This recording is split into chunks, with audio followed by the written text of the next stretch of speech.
Фариза Оңғарсынова 1939 жылдың 5 желтоқсанында Гурьев, қазіргі Атырау облысы, Новобогат ауданына қарасты Манаш ауылында туған.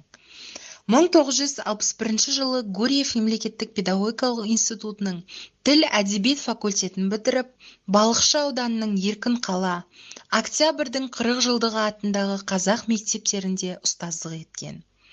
1966-1968 жылдары Гурьев облыстық коммунистік еңбек газетінің партия тұрмысы бөлімінде әдебиет қызметкері болып істеген.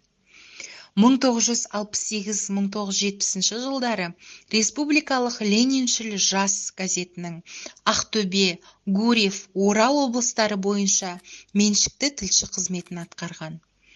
1970-1978 жылдары Республикалық Қазақстан пионері газетінің бас редакторы, 1978 жылғы желтоқсаннан Пионер журналының бас редакторы болып істеген.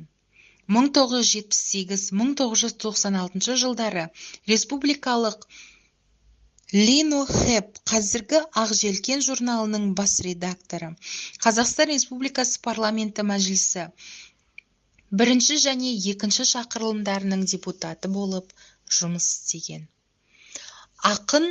Ақынның нәзік жүрегі, самалдан тоңар гүл еді, халқының махаббатымен ақсұңқар құстай түледі.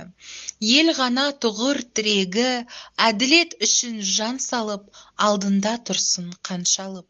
Шындыққа жетпей тынбайды, қияметтерге қарсағып, баурайды сонда бал шабыт. 1961 жыл.